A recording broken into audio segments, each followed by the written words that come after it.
It's May 6th, 2013. Welcome to the Pixel Response.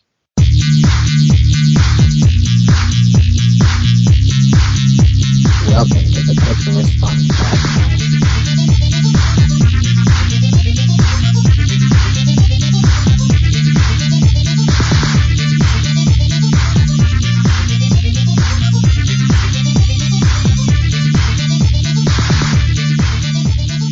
I'm Nathan.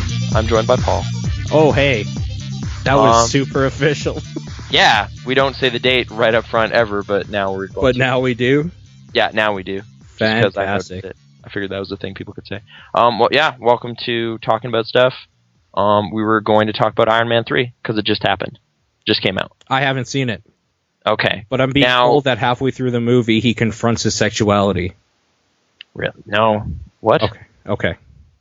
No, they don't really get into his Playboy lifestyle stuff much.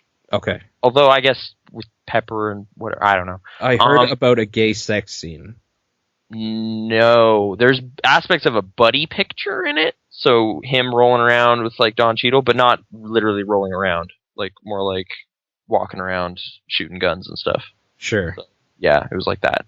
Kind of like Lethal Weapon, maybe, which Shane Black does have history with those. He's the director and writer of this one. But anyway, why were you not as hyped? Because I know Avengers, you wanted to see it right away. This is the sequel. It's the new one. Okay. Well, it's not, but it kind of is. But it's not. But Disney wants you to think it is, and that's why it made $175 million. So, I don't know. Okay, so... You just don't care about Tony? No, I think we should clear up, first of all. Yeah. Anybody that maybe doesn't know, because Avengers was last year, 2 years ago? It was 1 year ago. 1 year ago, we have a spoiler cast on it, or blah, blah, blah. You kind of don't give a shit about superhero movies at all.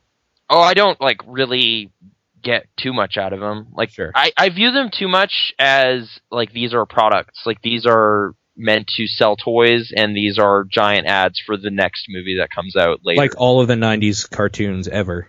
Yeah, we're just stay tuned for the next one so you can give us more. And you're just okay, does this pay off? Does anything happen? And I guess maybe if I was to really, look at Iron Man 3 too critically, it's oh wow, yeah, not a lot happens. Nothing of super significance happens that can't be just completely waved aside going forward, Okay. There's a little bit character development, maybe, a little bit, a couple things happen, but no one you care about suffers any super important, no one dies, really, that I cared about. I think maybe, actually, literally, some people do die, but you don't care about before this movie, yeah. Okay. Or that Avengers pretended that Agent Coulson or whatever, or Paulson, whatever, what was his name? Coulson was a big deal. That was come on. You can't pretend that's a big deal. It's just that. Who is that? Super minor character. I don't know. That just annoyed me. Yeah. That is as good as we're gonna get in these. It's gonna be and at movie 37, finally, I'm trying to think of a somewhat important but not super important Pepper dies. Imagine that happened in movie 30. That would be a whole. That would kind of suck though. Yeah, but in movie 30, so who, come on. So who cares? It's probably Gwyneth Paltrow's just oh my god, I just want to get out of this series. This is so tiresome. I don't know. But anyway, whatever. They do okay, we had a conversation last week about Ben Kingsley, and Eno was upset that he was there, and him casting in that and stuff. I was mad that an immigrant was, or that a white guy was taking away immigrant jobs, basically.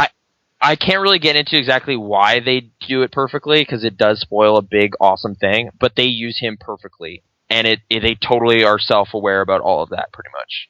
It's awesome. Okay. So, I was I was looking forward to this movie for Ben Kingsley in a lot of ways, and I guess if, on some level, maybe I'm disappointed with the direction they went, but at the same time, I was really amused by the direction they went with that. You have to see it to know what I'm getting at, but they play that card really well, I guess. He played Mandarin, right? Yeah. Okay.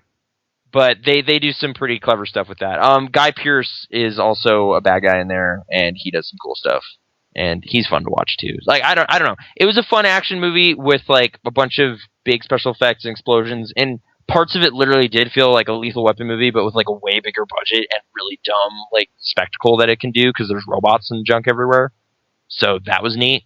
Mm-hmm. But yeah, I don't know. Like, it's, hey, do you like Robert Downey Jr. and seeing him kind of walk around and say snarky things? Yeah. Okay, there's tons of stuff for you to enjoy in this movie. Like, it is Okay.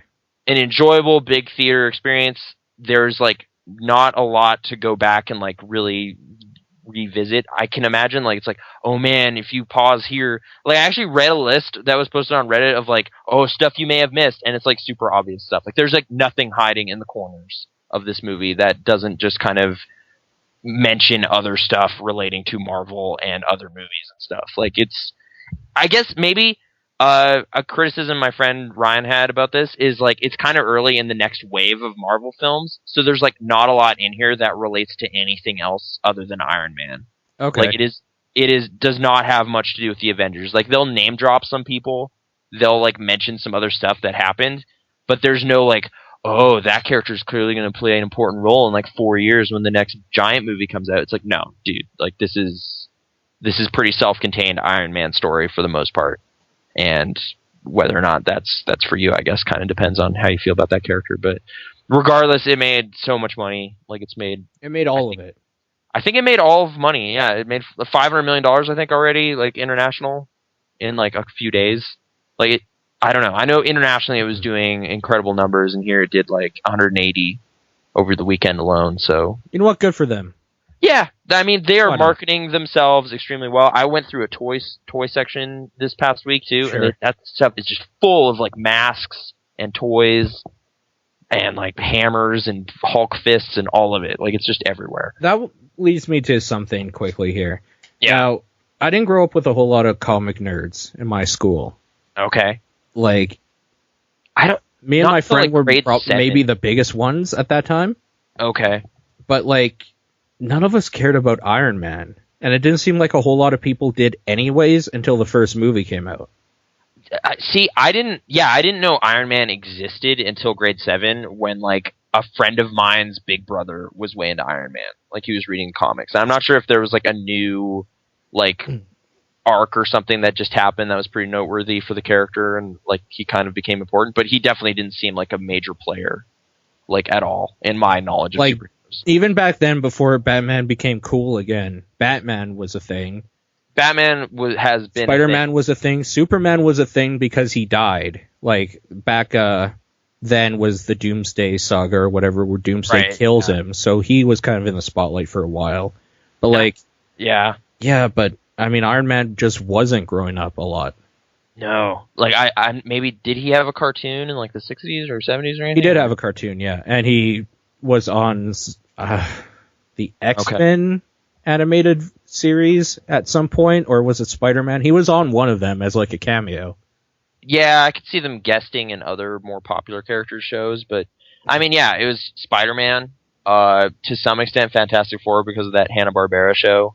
Like I would hear about them. I didn't hear about Fantastic Four either. X-Men. X-Men, yeah, but again, I don't know if I was really that up on X-Men until later. Like I was not watching that animated series. I was watching Spider-Man, but apparently they were kind of contemporaries, right? Like similar time. Yeah. Like I guess that's why so many kids think Gambit is super cool because he was apparently a big deal on that cartoon.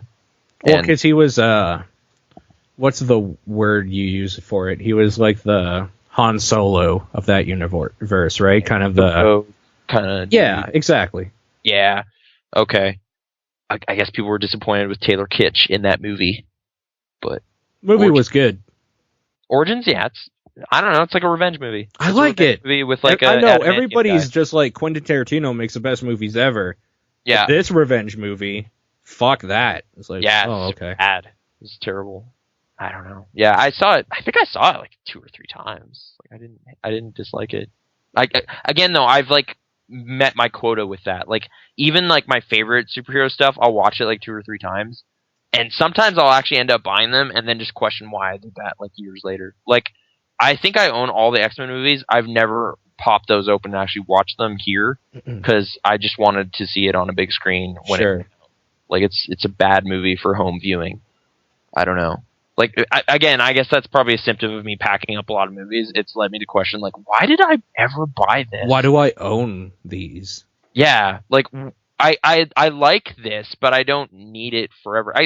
Part of it's probably also just like with the convenience of Netflix and stuff. It's like, oh, any of these that don't have like really good features, I should not have because that just makes no sense. Right. And even then, like, am I really gonna listen to the commentary for a movie I barely care about? Well, even then, it's just like YouTube. Like, I could watch these deleted scenes or whatever. Like, is there an option for commentaries? Because if anyone out there is like uploading the audio of commentary tracks, then I can get rid of so much more stuff. But is there a copyright thing though? Because like I would love to do that. If I had time, I would do it. Yeah. Because there is like people out there that's just like, yeah, I just want to download this commentary and listen to it while I watch the movie. Yeah. Put on my headphones and just watch the movie. I've seen that for like unofficial commentary stuff, like Riff Tracks, those dudes, or like Destructoid would occasionally post some stuff. Like their Mario movie one is pretty good. They were all still a little off from each other though in some parts, so it was kind of weird. Oh, like if you press play right when they say go, it won't necessarily sync up exactly. Well, even with them, like they were all, because they weren't all in the same room recording. Oh, right, yeah, they're Skyping or whatever, so they hit play at the wrong times. So. I seem to remember one person even laughing and just being like, "You'll see," and then like everyone else laughs. Sort of thing. Was that the Mario one or Street Fighter? Apparently they did Street Fighter. Oh, okay, I never watched their Street Fighter. Okay, so a story about Street Fighter. I was way into Podtoid back then. I still am. I like the old Podtoids. I don't like the new ones, but I mean... Started listening to it again, but we can talk about that in a minute. We'll talk about that in a second. But I was super into it, and I didn't own Street Fighter the movie. I had only seen it back in the 90s as a rental. So when they released that, I went out at 3 in the morning to my local Walmart, which was open 24 hours, because it was around Christmas time. Just looking for that movie, and then I came back, bought myself a cheeseburger, popped that in my headphones, and watched the movie. It was the best night of my life. Nice. That's it. I'm trying to think. Yeah, I mean, that's kind of what I did when I decided to bike down to Walmart to buy Last Action Hero, and then I bought some snacks, came back, and was just like, yeah, this is what I wanted to happen. And it happened, and yeah, this is perfect like, right this now. This movie's worse than I remember, but it doesn't even matter. It doesn't even matter right now, because it's happening. I made it happen. And now that's even easier, though, because you're just like, is this on the internet? Yes, it is. All right. Done. Then you question why you're watching it halfway through, and stop watching it. Maybe. In theory. But anyway, Podtoid. I don't know if I'm like actually jonesing for podcasts again, but I need to fill time at work sometimes. Yeah. And I'm out of Idle Thumbs. I'm caught up on my Bombcasts. I've started listening to the Nerdist to some extent because he'll interview people I like. How is the Nerdist stuff? The Tom Hanks one is great. That's all I can really confirm right now. No, I just mean like, oh, you have only been listening to his main podcast, then not like his other stuff he's done. Well, I mean, I've seen him on Talking Dead and whatever, and I decide I just don't like that show because it's just a giant ad for a show I don't like. So, I don't know. Or I'm indifferent towards at best, you know? Talking Bad is coming too. Oh, yeah. I mean, AMC, we kind of had this conversation in class, like in a film class I was just in, about TV models and whatever. AMC seems to be just kind of like trying to drag out their few successful shows as long as they can. Cause like to kind of pad out the year. Like it's just like, I'm almost convinced now that might have been part of why the Mad Men negotiations took so long is they wanted to split it. I bet is what happened. Like, hey, can we do 8 here and then like wait a few months and then 8 later so we can kind of keep interest in this up? And it's just like, no, all the episodes, just put them out and then leave us alone. So yeah, that they have to have a show hyping Breaking Bad on the network that plays Breaking Bad. This just sounds like a waste of time. I don't know. They're doing it for ratings. They're not doing it for hype. Well, like just keep them watching? Like try to tide people over until Comic Men or whatever's on? Comic Book Men's on a different day completely now, I think. Oh, then... Well, it was on the same day as Walking Dead. Is it not anymore? No, apparently it's on Thursdays now. I haven't been able to watch it, though, so... Okay. Okay, Brittany confirms Thursday. Oh, okay. That's really true. I still watch that show, though. I like it. The comic book one? Yeah. No, yeah, that show seemed fine. Like, whenever we were watching Walking Dead as it aired, it was just like, we'll just hang around and watch that, too, I guess. I think a lot of people did that because Like, I don't think yeah, that's it's a a good show a eating. lot of people would just go to. Right. Like, it's just like, I'm going to set aside some time and watch comic. It's like, no. But if you're already here eating your pizza, might as well eat it slower. Oh, dude, I still have half of a fucking pizza. What am I going to do? I'm not going to reach for the remote because my hands are greasy. Well, yeah, I guess so. And I never grab napkins by habit, so they are greasy at the time. Yeah. Doesn't that suck? I don't like It touching does. stuff with greasy hands. I hate I it. only notice I need napkins once I'm covered in ketchup or something, and it's just like, well, this is all gone so badly. No, see, I will use napkins or paper towel or something rather than plates if I can. Like, I'll put a piece of pizza on a paper towel, throw it in the microwave, and then use that. Yeah. Fuck Sorry, I'm plates. looking at my sticker album. I have a sticker album, Paul. You have a sticker album? Yeah. Weren't we talking about that back in the day where you would have sticker books? Yeah. And you have to, and I found some old ones. Like, I had one that's like, hey, bug stickers. And you put the bugs on the pages. And it's like, okay, well, now that that's done, what is this book for?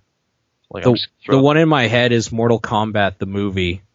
It had a sticker book. I had a sticker book for it, and I almost had all of it. Places, like, you're supposed to put Scorpion here.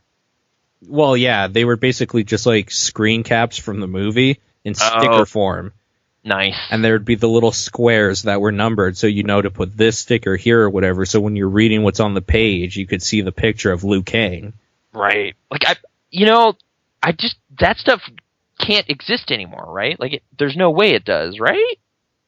Like, to some extent, I've kind of always been no, dude. I don't know. Pokemon stickers would probably be huge. Today?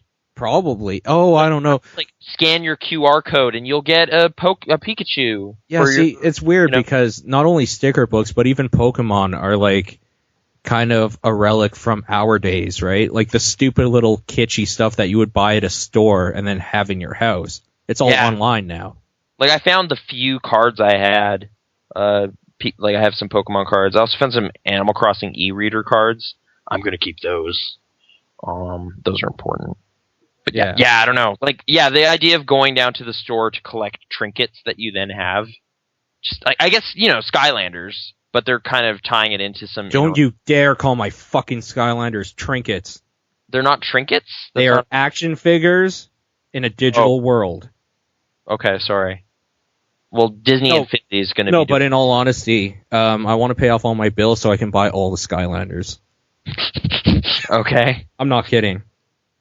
Cool. That is a purchase. I will be searching for them. Wait, like, are they going to become rare at some point? They already are. Gen 1? Yeah. That's the only Skylanders I have are, like, the first release of them. Because with Giants out and a bunch of other stuff coming out, like, I gotta get my hands on Gen 1, man. They have these light ones now that when you put them on, weird parts of them light up. Okay. It's crazy. It's fucking anarchy out there. Yeah. No, they like, even just kind of idly being in stores and stuff, like, there's definitely people ducking in, asking if they're Skylanders, and then walking away with their heads hung down. Like, they're still crazy popular, which I guess... I don't know, man. People get into it. Like, one of my friends is not really into that sort of thing. And we were at Toys R Us, and, like, I was just like, I've been looking for this Skylander or whatever, so we went over there. He's like, you should buy this one and this one. It's just like, the collection mentality gets to you. It's just like, well, I need to have it because I have one, but now I need this one because what if I want this one later? Oh, I guess it might apply. Like, Brittany brought up this rule, the rule of 66%. Okay. Once you've got 2/3 of a thing, you need to have the rest of them, or decide you're done and get rid of them. Okay, 66%. Okay, let me counter argue. Okay. 25%. 25%. That's all you need to want the other 75. It depends what it is. You'll never be satisfied. It depends what... You know what? 66 is probably about right. Like, that's a better rule, because, like, it's like, are you committed or not? Well, you've already made it this far. You've already gone past the halfway point, but not far enough that if you gave up now, it would be a big deal. Right. So, like, it's just like, well, I can cash out. Like, I don't actually need all the James Bond books, Nathan. You can stop. And I did. No, but see, the thing with... Okay, like, I don't care about these books. Right. But if I own... How many are there? I mean, I'm trying to think of like when Ian Fleming was alive. Probably only like 20, and I probably have like 17. So I should probably get the other three. Well, see, even okay, say just there's a hard 20, right? Yeah, that's Okay. that's an estimate. Don't correct us on Twitter or something like, oh, there's actually only 17 original works. I don't care. No, okay, so 20. Yeah. If I have 11, I need to own the other 9 because they have to sit on the shelf perfectly. So you've already crossed the 50% is all you need. Kind of. I don't know. It depends what it is, because like it's hard for me to say that about these books I don't care about. Right. Yeah. I mean, the thing But with I book mean, I collecting bought. is like I'm not even doing it right because ideally you're like, oh well, I don't want this crappy like 28th print of this. This is garbage. I'm gonna hold out until I find a first print.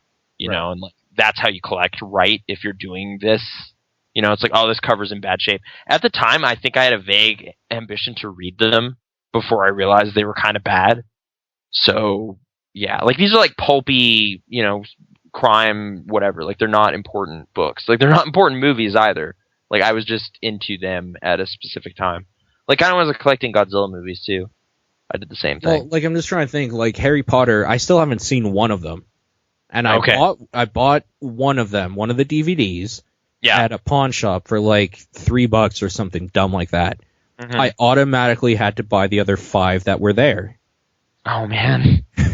That's a dangerous. Okay, but then at the same time, like, when they're $1 to $5, who cares? I suppose that could be made, but like I'm at a point where it's like these just take up physical space. Like I've been posting a bunch of things on Kijiji that's just like, hey, if you're willing to come here and take it, it's yours, man. Like thanks. Now I don't have this chair, or like I don't have these DVDs or these games or whatever. Like I've been getting rid of stuff that way. It's different when you're doing that with furniture, though. When it's stuff that's just like, this is kind of neat to have, that's harder. Yeah, I suppose. Like, there's definitely like my rationale in my head is if I'll literally never play this again, I should get rid of it. But then I look at my shelves and it's like, that's not true. There's a lot of stuff I don't intend to play ever again, but I can't get rid of it because I liked it. Like what? Oh, like, I don't know, Enslaved. It was good. I beat it. Why would I play it again? I know you would never play it again because once you beat it, you know the thing that you were going to the whole time. Okay, it's done. Where are you on like the Rock Band and Guitar Hero thing? Because like that happened. I piled up a bunch of stuff, but I'm still like, well, I was like a first adopter, man. I have the first one. I do too. I did too. I think I need to at least keep Guitar Hero 1, but I'm like, I'm totally fine with getting rid of Guitar Hero 3. Rock Band, though, like, I don't know. I have all these songs. Like, what am I going to do? I spent money, but is that party just over forever? Should I just get rid of them? But then what about Beatles? I like Beatles. Yeah, but the thing is, with the Beatles one specifically, yeah, it's such a pain in the ass to just put in the Beatles Rock Band. Like, you should just be able to have one disc in there. I don't know. Yeah. I think we talked about this a little bit before, like last week even. Rock Band instruments? Or games? Or collecting problems? Well, no, Rock Band specifically, where it's just like, well, since I have this, now I gotta buy like AC/DC and stuff for all the song parts. Right. Like, just like, well, this is a deal. And it's like, do you really I gotta buy Lego Rock Band now because they have some songs like The Final Countdown. Ghostbusters theme songs on it. Yeah, exactly. Like, you need to buy this whole game for $60 for these 3 songs that you can't get anywhere. Yeah. No, they definitely pulled me into a weird place with that, where it's just like, I did get rid of some track packs, though. I think I imported them first, though. So I'd, like, import them and then get rid of the disc. Because it's just like, I don't need this anymore. See, I lost everything because my other PS3, they're all DRM, right? Yeah. And I bought them on the other PS3, and without being able to turn that on and then, like, release them or whatever, I'm screwed. No, they're just trapped forever. Forever. I can never play Poker Face again. I think with my 360 stuff, like now that I have another one, I think it's just I have to be online for those to count, or else it'll just be like, no, you just have whatever's on the disc. That's not really a serious problem though, because I have not had a Rock Band party in like 3 years. So, but the last time you had one, it was good. It was Beatles. That was the last one. Oh, so it wasn't as good. Actually, it was fun, but that was the last time like anyone like because I was that guy in like '05 or '06 that had Guitar Hero and The was first just one. Yeah, and showed everybody it. And yeah, it Me was too. like magnetic, man. Everyone was excited. It was just like, oh no, yeah, it's this weird guitar game, and like I'm just kind of playing in the basement or something, and it's like more and more people are starting to crowd around, and it's just like, this is really weird. Like I am now the center of attention at this thing. Like, Well, do you want to play? I It was remember back then, I saw it in Future Shop. They had Yeah. a thing set up, and I was just like, this is $100. I need it. Like, I'm going home with this right now. Whereas, like, I guess GameSpot was pretty early on the coverage with that stuff, so I knew about it coming up. And then when it reviewed well, I was like, all right, well, let's do this. And then I was playing it, but like practicing, I guess. You were playing the I Love Rock and Roll over and over. Or that ZZ Top song, like what Sharp Man? Dressed Man. Yeah. And then never beating that. Oh, Franz Ferdinand, that Take Me Out. Take Me Out was an easy one. That was a good song. No, I'm just saying that like that was one of the ones you played a lot. What were the go-to for Rock Band 1 that you would be like, oh yeah, check this shit out? You would show people and they'd be like, I need to buy this. I'm trying to think if I got good at any of the harder, like that Pantera song. I think I got okay. Like Cowboys from Hell, at least on hard. I used to know how to play that on real guitar. Okay.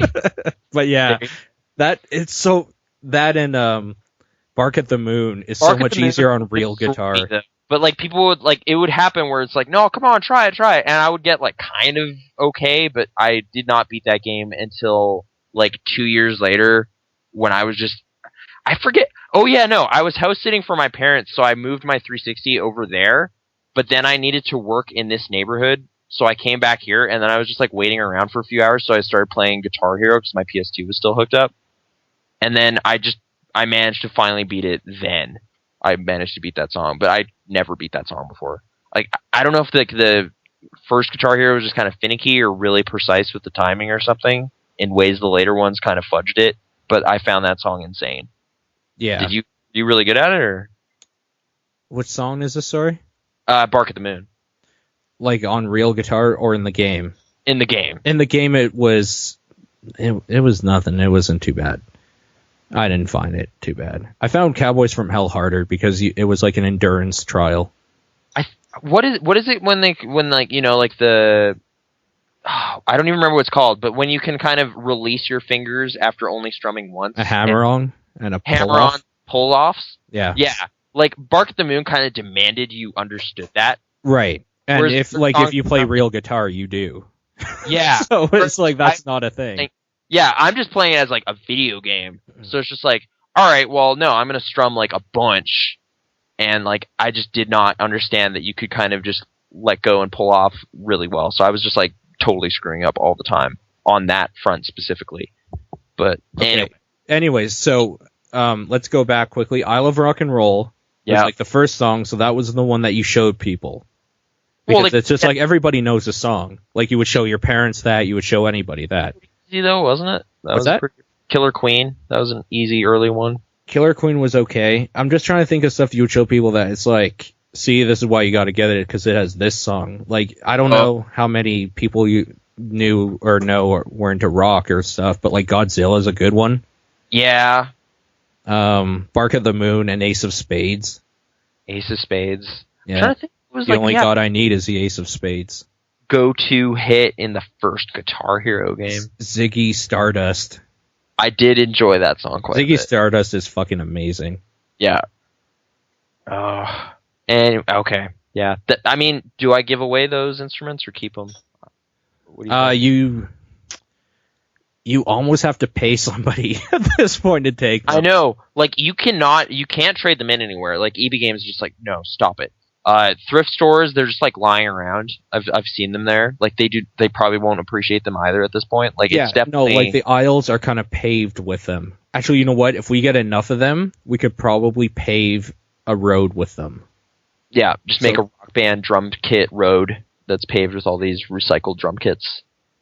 Dude, the drum kit's the worst. It's so big and kind of awkward, yeah. And nobody ever wants to play drums, even though I love doing it. I loved playing drums. Even at home, I always felt bad playing it because, like, I had neighbors upstairs, and it makes that clackety clack sound. And it's just like, I'll just play guitar. I'm just gonna unplug this. Well, and at a point, you want to play guitar. because Yeah. that's where the music comes from. It doesn't come from this like sound, right? Yeah. It comes from like you pretending like you're playing a guitar, and then you would start singing along, even though it wasn't Rock Band. Mhm. So there was no reason for you to sing along. Right. But then, like I said, the only god I that- need is the Ace of Spades. You would just Yeah. start singing. We got Rock Band like just in time for New Year's Eve, like in 07 or whatever, and that was extraordinary. Like it was the most amazing multiplayer experience ever. Like we played it all night and like until like 7 in the morning, and people were still playing. It was just like this is amazing. It's the most extraordinary thing. Our band traveling around. I don't think I ever actually beat that game though. Like what's the Greengrass and High Tides? Oh, that song's so good. Oh Yeah. I hate it though so much. Why? Why would you hate it? Because it's like 8 minutes long and you lose at 7 minutes every time. Dude, it's so good. Maybe the guitar as a song, is so good. I can't orphan it from that awful experience of like the tension building up and it's like, am I going to finally beat it this time? No, you fucked up, dude. Like the solo starts and you're just like, no, and then you die. I liked Werewolves of London if we're going to go to like later stuff. Rock Band 3 specifically. I never played Rock Band 3. Ever? But that's where it got fun because you would have the 3 mics, so you would have 4 people playing instruments and then 3 people screaming in mics. No, I kind of heard it was the apex of that whole thing, but it was like I was already done. I had played so much Rock Band 2, I was just like, I don't care. And then you would sing Space Oddity. That's a great song, but I didn't play it. Round Control to Major Tom. Did you play the keyboard stuff? Because like again, that looked neat. But it was like, are you serious? Like, I'm not going to pay another $100 for one of these. Like, forget it. I just stopped. Like, how is Harmonix still alive? That's the thing. Remember we were talking and I thought they weren't. Yeah, you're like, they're probably bankrupt, right? And it's just like, I think they're okay. I don't know. I mean, Dance Central, I think they're still doing okay. Which is crazy. I bet they lost some staff, though, since the peak of their popularity. But, yeah, no, it's definitely weird. But not John Drake. Not John Drake. He is still there. Because we would have all heard about it. Yeah, no, Giant Bomb would not let you not hear that news. Which, yeah, whatever. Like, they have their own set of in-jokes, and I've definitely seen some grumbling in the community that I don't entirely disagree with. What's that? Well, like, it's just like, yeah, Dave Lang's a person. Like, that's not a joke. He's just a guy. Like, why is this? What's with the winking and nodding and kind of chuckling? Like, Dave Lang. Yeah, Like, yeah. We could do that with people we've talked to, but do we really? It's just like Calvin French. You know what I'm saying? That guy. Yeah, that guy. It's just like, yeah, people are like, yeah, that guy. Yeah, get over it. Like, I don't know. Exactly. Like, I don't know. It's just like, okay. Do you remember that one time that thing happened? And yeah, that was funny. I got retweeted. Wait, what happened? No, I don't know. Like the Gary You're just making something up. Oh. Like, we don't need to talk about it anymore. We shouldn't, actually. Let's just stop. Let's move on. No, see, now we should. Okay. Gary Wood is not even around for Tested anymore very much, apparently. Should be on Dadcast, though. They should do another Dadcast. You did listen to it. I did listen to the one Dadcast, and they're like, we're going to do this monthly or something. And I was like, oh, sweet! And there's no more. It was really good. It was really good. I was really with it. I was like, oh, man, these are great anecdotes. This is exactly the kind of conversation I want to hear right now. Perfect. And there's only one, and it's like 90 minutes long. I know. But, hey. Anything Vinny is in, though. Yeah. Kind of great.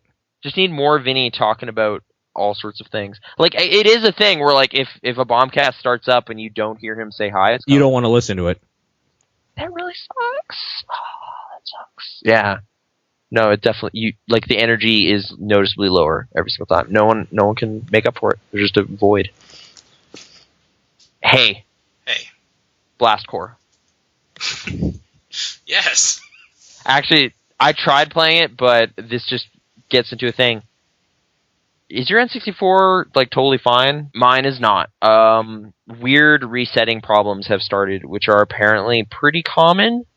But yeah, it makes sense because it's like a 17-year-old piece of technology.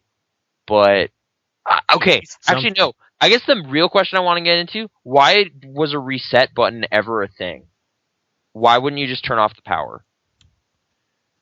Why did Nintendo consoles feel they needed a designated reset button for like their first 3 or 4 consoles? Because like specifically on N64, I never used it ever, and now it's starting to cause me problems because that button got like stuck. And it's just like why is this even here? Like, can I just remove this functionality because I don't use it? Like, I'm never like, oh, I'm done playing this video game. No, I'm not actually. I just want to hit reset to play it from the title screen, I guess. I know it's a soft reset, but yeah, I'm pretty sure reset buttons can actually cause more damage than just turning power off. It doesn't seem like a good thing. Like, I mean, I don't know. Like, when you're saving to a memory card and stuff, it's like, hey, don't do that. Don't do that right now. So, it'll kind of let you know. I just don't know why it's on there at all. Like, I know, like, PlayStation, you'd hold up, like, squeeze all the buttons to soft reset. Which I thought that was kind of neat. And it was L2, L1, R2, R1, select, and start, usually. Yeah, occasionally I seem to recall having to do that. Like, something would glitch up or something. That was Squeenix games that did that a lot. Yeah. Glitch up, you're saying? To the point where you have to... Well, that too, but no, the reset, the soft reset. Right, well, they'll let you know that, hey, this is a feature. Yeah, the designated button on the N64, I'm just kind of bummed out that it's now preventing me from playing Blast Corps, because I finally bought that, wanted to see what it's like again, and I didn't get to. So, yeah. Do you have it, though? Blast Corps? Yeah. No. Okay. Do you know if it's... I bet that's one of those games that's not going to age well, but I don't know. I'm still curious. It's such a weird idea of, like, destroy all the things or else the truck will explode. This is a neat puzzle notion. But, yeah. Link's Awakening. I don't know. I'm just trying to think of stuff I actually played. You don't like Link's Awakening? No, I am enjoying Link's Awakening. I'm in this weird kind of point where it's just like, I shouldn't be sitting here doing anything because I should be packing up stuff and getting rid of things. So I'm not, like, in a relaxable state. Let's talk about when you're moving. When are you moving? I'm moving before the 21st, but probably a lot of stuff has to go in the next, like, week because I'm borrowing a van. Okay. So, yeah. You're not just going to rent a cargo van and get everything in one go? No. All right. Just do it gradually over a couple weeks. I heard that's the best way to do it. Slow. I completely disagree. It's like ripping the Band-Aid off. You just got to get it done. Yeah, you slowly peel the Band-Aid so that it picks all the hairs and you feel it. Right? You're making me cringe a little bit. Oh, okay. I read that. No one has told me this is the best idea. I'm just doing it that way because whatever. Right. And like, again, like, I feel like if I really take time to like I'm not going to be like, hey guys, come on down, let's move all my stuff, because I don't want like 40% of this stuff, maybe. Sure. 50%? I don't know. A lot of this furniture specifically was just given to me, and it's just like, hey, here you go. We got an extra thing. Why don't you take this desk that you had before? Do you have shit listed that you want to get rid of? Not like a list, but that's a good idea though, Paul. Thank you. Do you have a list of like media stuff you want to get rid of? Oh, yeah, I have a... Because I'm wondering if maybe we should do some giveaways, send some stuff to some listeners. Like, hey, do you want this amazing copy of Daywatch? No, fuck that. You don't ask them. You just send them a copy of Cobra, because you have 2 of them. I have 2 copies of Cobra. I don't have 2 of them. Cobra's already made the move, because that is important. I have 2 copies of that movie. I bought a silver Sharpie, because I was going to autograph it and send it to somebody randomly. Amazing. Okay. Like, I guess, like, Nathan's grab bags and just have... Yeah, but then I gotta go with postage and all that business. I don't know. Because we can do it one day in, like, a postage bundle where we make one trip and we send off, like, 10 things to 10 different people. Okay. I still have a bunch of weird shirts that was an early discussion, but I might just end up donating those to, like... Yeah, it's like, there's got to be a designated day where I go to a thrift store and just get rid of a bunch of stuff. A day I go to the dump and get rid of this couch because it's horrible. Okay, see, I did this all in one day. I made 2 dump runs, a thrift store run, a storage run, and then packed the rest in my parents' van for them to take and store for me at their house. Damn. It was a 10-hour day. You're right. Like, a concentrated day would get a lot done quickly. I've been kind of just been like, well, I should probably do that, and then I'll do it for like 2 or 3 hours and just kind of sort through things, and that results in a big, messy living room. I need to put a lot of stuff in that van. Sure. There's a big pile. Anyway. And also books. Like, I've been giving away, like... Oh, dude, if you can get rid of every single book you don't want to keep, because that is the heaviest shit. Yeah, books, I'm culling a lot of books. We brought like 3 or 4 bags of books down. There's a big book sale event in town soon, so they're accepting donations. They're kind of snippety about textbooks, though, but it was just kind of like, I'm just going to sneak some textbooks in. Get this. I had a grade 9 algebra textbook. Awesome. You know where I got it? Where? From a dumpster. When I was 20 years old. I was already way past it, but I was just like, this is a perfectly good book. I picked it up and I took it to my house and I kept it there for 7 years. Yeah, like, university is dangerous for stuff like that. Like, I was walking past this one bookstore. It's just like, hey, free books. They're on this table. And I was just like, that day, I was thinking about how weird it is that humans play sports. Like, I just was like, what a weird activity. Huh. And that was it. But then there was a book on, like, sports theory or something, so I was just like, sweet! I will totally read that. Brought it home, and no. I donated that book. I got rid of it. But, yeah, it sat in my house for, like, 3 or 4 years with no chance of it ever being read. The worst is, I went to art school, right? So art history is required. Big textbooks too, Their right? textbooks are real big. Yeah, I gave one to my mom because she's actually a fan of painting, like, right now, so maybe she'll get something out of it. 3 textbooks. Yeah. They were a total of maybe 30 to 50 pounds somewhere in there. And, like, altogether. It's like the worst scam ever, because it's like, those books are kind of worthless, but they're really valuable for, like, 6 months. So... Right, like, to sell them to another art history student, that's good money for them. Yeah, but only if it's, like, a current enough edition to matter. Well, every year it's a new edition. Yeah, so it's just like, oh, you have 10th edition? Psh, we need there's another chapter now. You need to buy a new one. It's not even that. It's the thing is, it's the same stuff usually, but they're different pages. Yeah. So when you're in class and the teacher says reference page 239, you're looking for 239 and you realize it's actually 514 in your old book. Yeah, you're just like, so is that, like, towards the latter half of this chapter? Like, get better directions, like, headings and whatever. Yeah, no, textbooks are a great scam. Online databases of journal articles, those are great, because, like, you can only access them if you have a valid, like, you're currently at a university, stuff like that. There's been a big controversy about that.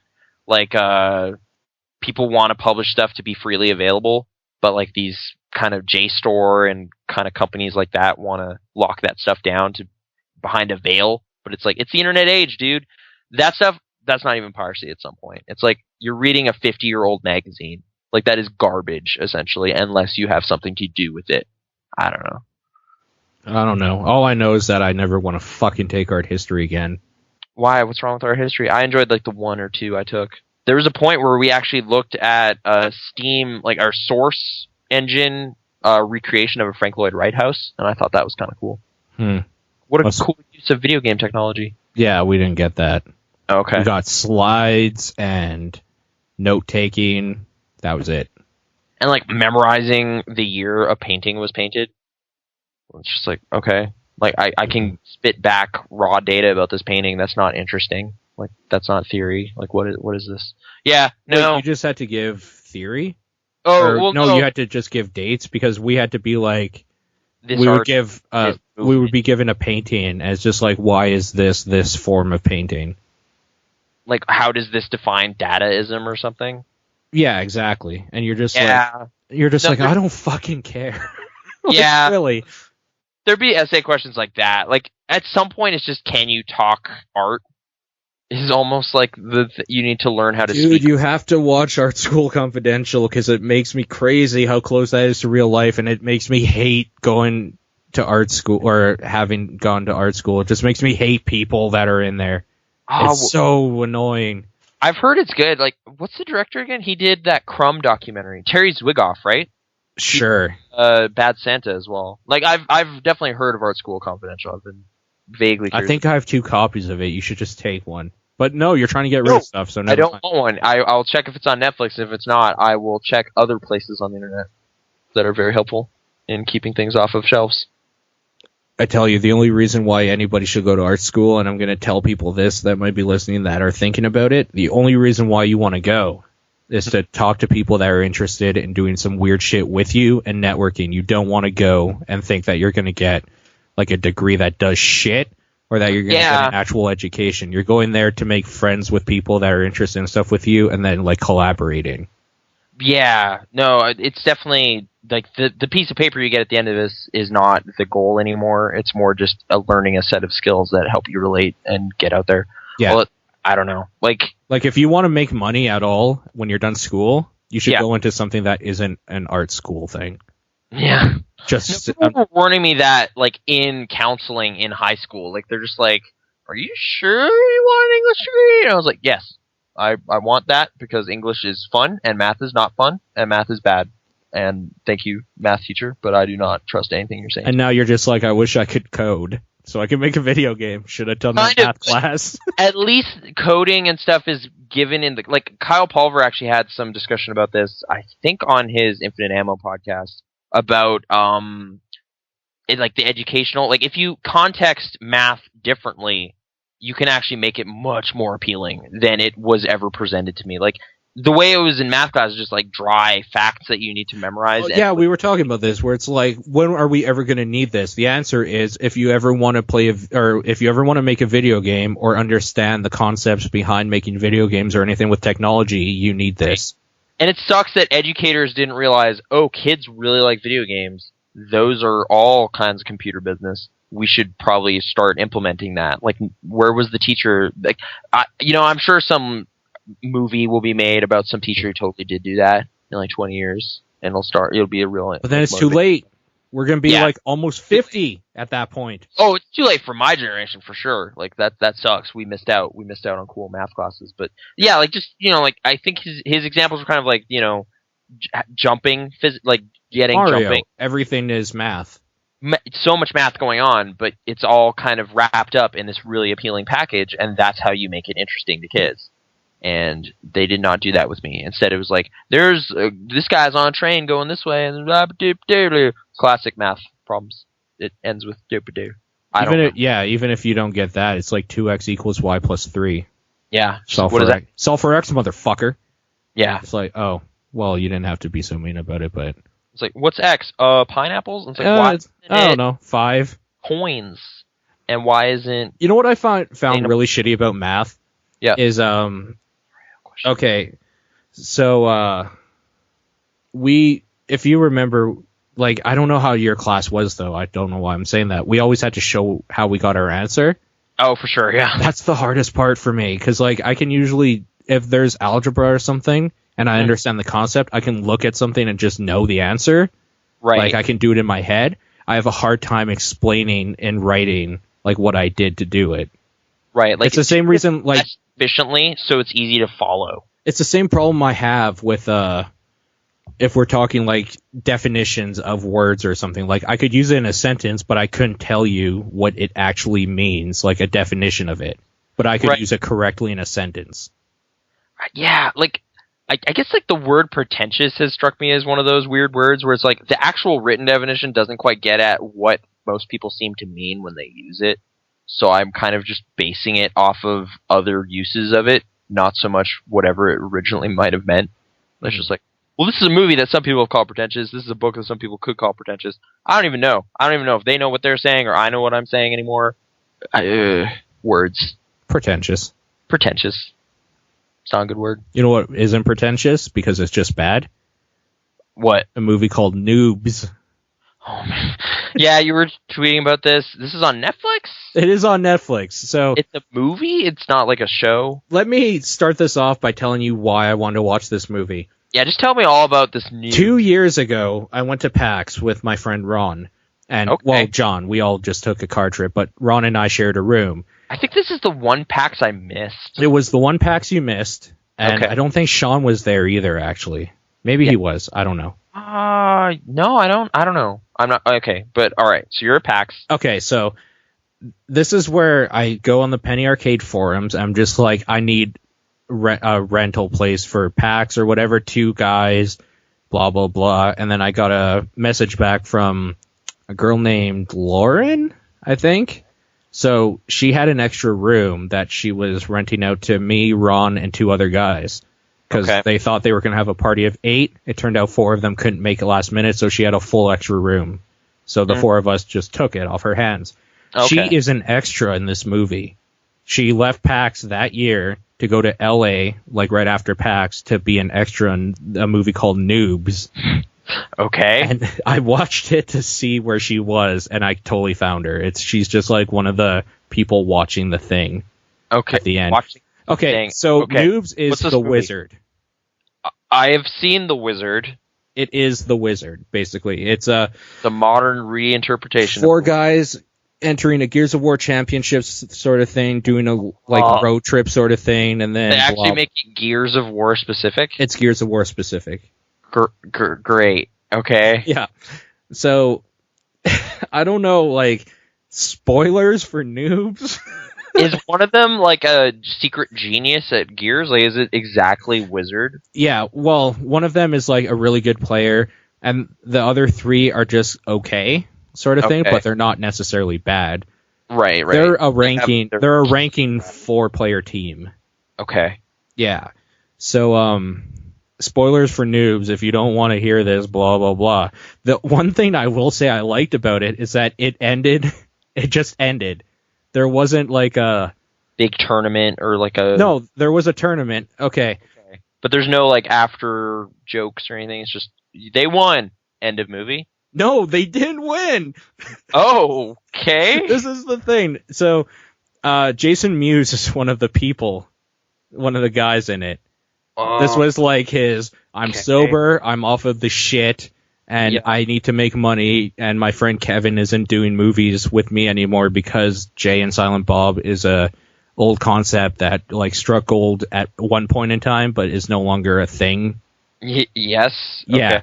So this is his comeback. Like, I don't know. He's in this movie, and he falls in love with Zelda Williams. Robin Williams' daughter is in this movie. I'm just looking at the cast of this movie now. Zelda Williams, Robin Williams' daughter. Yep. She is part of she's part of a all-girl team. Okay, so it ends out where their 4, the main 4, and the girls all 4 are like in the tournament as finalists, like the actual finalists, and the other 3 on the last round, where like they tied 1-1. There's 3, I think, best out of 3 or something like that. Mm-hmm. So the guys won 1, the girls won the second one, and then it's down to Jason Mewes and her, and he like loves her or something. So of course he lets her kill him. Okay. And they won because like they went on a date, and he asked what you would do with 100,000. She's like, buy my parents' house back because they got hit by the recession really bad. Okay. That's all she says. There's no other backstory to this, okay? Yeah, okay. Okay. Robin Williams there is no guest appearance. I will say that because I've been asked this. But no. Robin Williams is not a guest appearance. He lets her win, and he's happy about it, but they all hate him now, and like they start beating the shit out of him. The girl just doesn't fall in love with him. She goes and buys their house back, and that's it. They lost the tournament, and it's just not a happy ending for them. It just ends. Okay. I kind of like that. Because, like, at the very end, a guy comes up, he's like, hey, I'm from Mountain Dew, I want to offer you guys a sponsorship, a 6-figure salary a year, and blah, blah, blah. And then it does, like, the after, or during the credits thing, where it's like, he went on to do this with his life, and, like, with a still shot and text.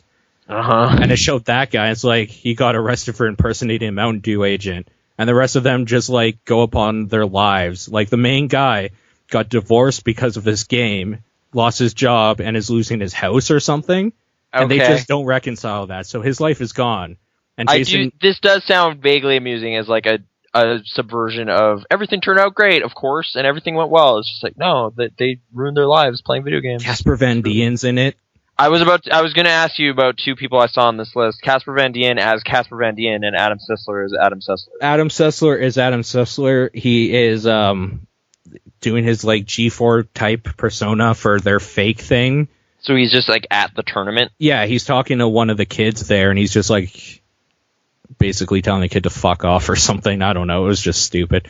Okay. And Casper Van Dien, you think is playing with them because the other guy's name is Hollywood, and he gives Casper Van Dien's address. So when they go pick him up for the tournament, they're all excited. Mm-hmm.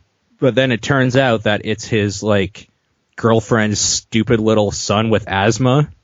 Okay. Or whatever. So like that's why he's in it, because they want to throw you off and make you think that Casper Van Dien's going to be all like into Gears of War or something. Mm-hmm. But yeah, I don't know. It's just weird because the main characters all suck and nothing goes good for them. Nothing like works out for them. Nothing happens. They go to this place and they lose, and this $100,000. This is $100,000 each. Right. To, like help Jason Mewes' character get into like a real job. He works at GameStop.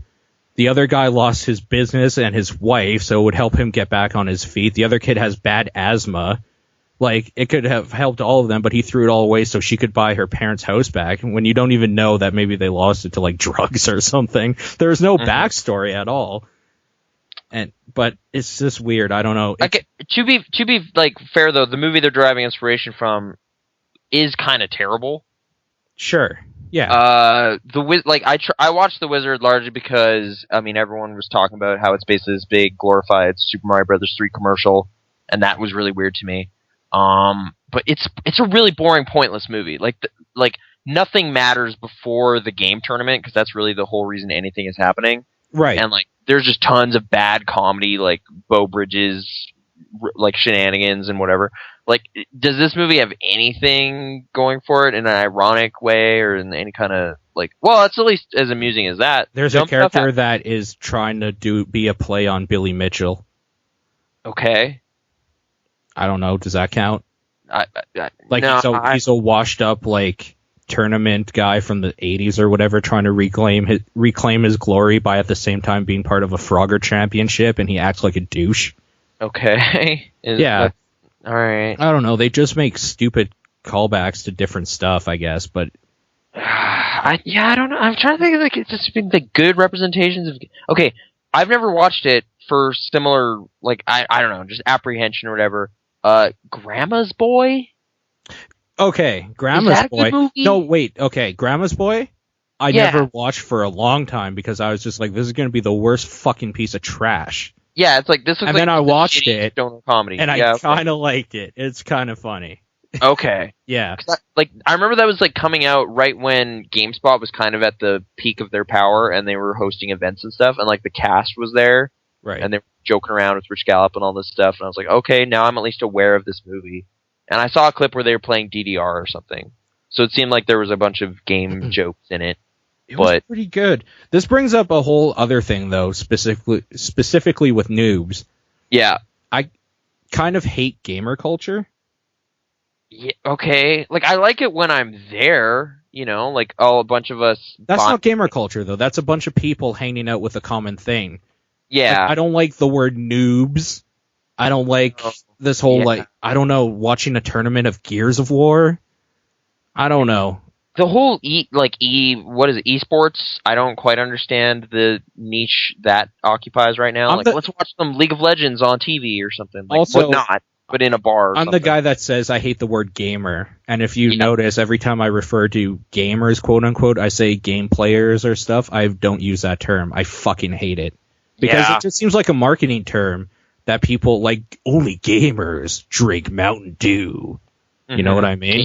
Fuel or whatever. Game fuel. Yeah, I don't know. It's all about it doesn't. I don't think it's really a demographic anymore because like everyone's playing, iPhone games and whatnot, like portable. Like the lines are more blurry than ever. Like, you could say there's like certain people who are way more invested than others, maybe, but I don't know. Like, at the same time, is someone super devoted to one game more hardcore than someone who has a bunch of games but doesn't play any of them? You know? Are you talking about John? No, I'm talking about me. Like, I have so many games that I don't care about, but I have because I need to or something, or I used to think they were interesting, or I don't know. Like, I was told Odin Sphere was really cool. I own it. I didn't like it when I played it, but I still have it, and I'm not going to get rid of it because it's rare. You're in a different category, though, because people working at GameStop and stuff can just fucking pick that shit up like water. I know. Like, it's if you spend any amount of time in video game retail, games just sort of float, like, come towards you. Yeah, I've tried getting rid of some of the stuff that came from that era specifically. I was like, why do I have FIFA 08? I shouldn't have that. So then I got rid of that. Kijiji has been really helpful, I will say. That is a great way to just be like, I'm going to make a quick decision, post this on the internet, and then someone's going to take it away. And then it's gone. So, thanks, internet, for providing that service. But, yeah, whatever. We're talking gamer, demographics, marketing, I don't know. I just don't know anymore. Yeah. Maybe we should, I don't know. Is E3 important anymore? Does it matter? See, okay.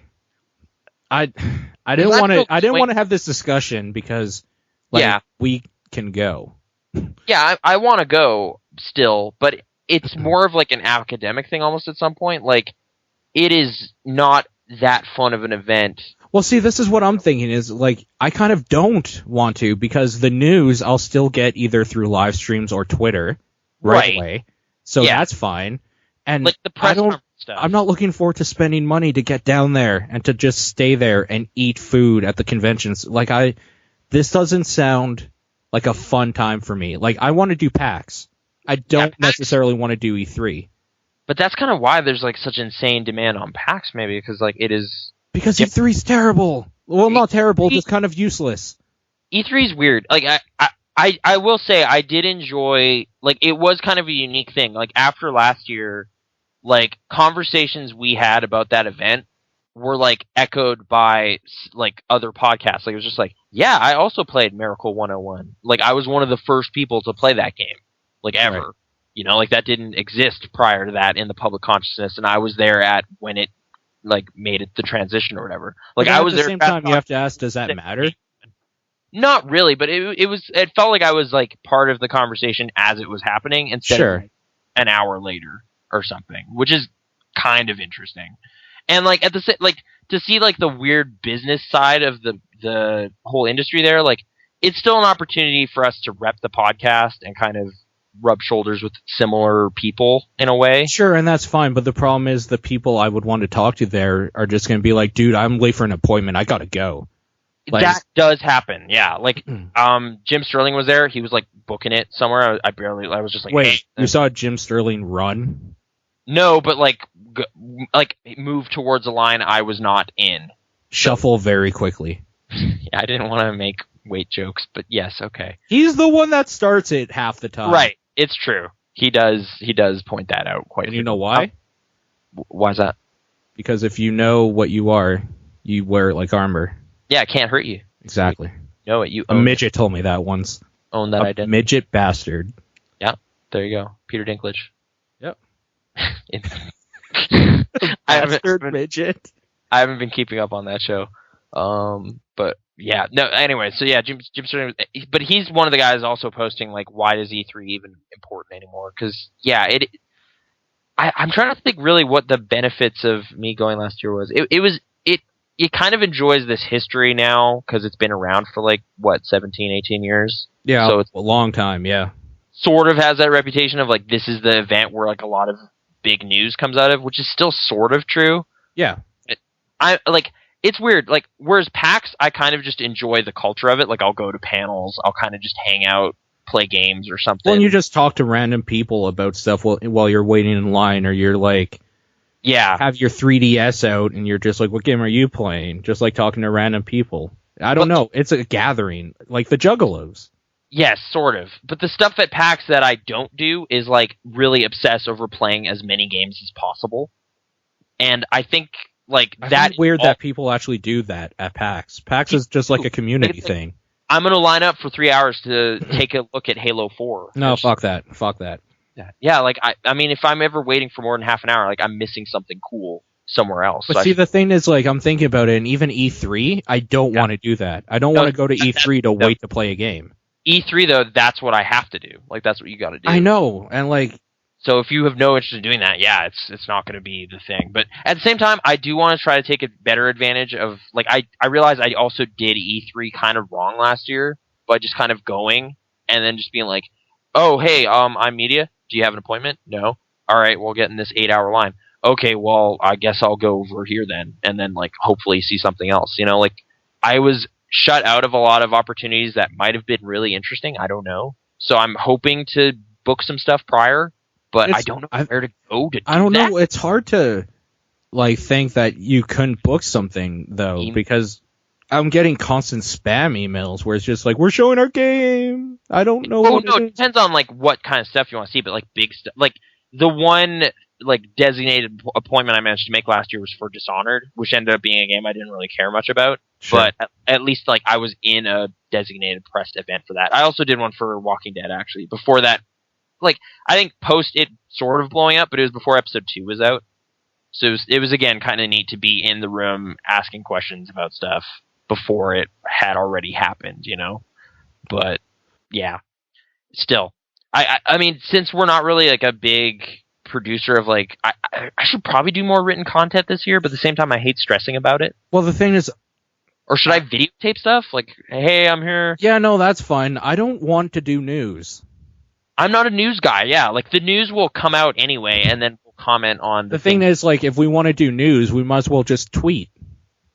Right. Like, why, I don't get why people even do news articles anymore. Nobody gives a shit unless you're IGN, GameSpot, or Kotaku.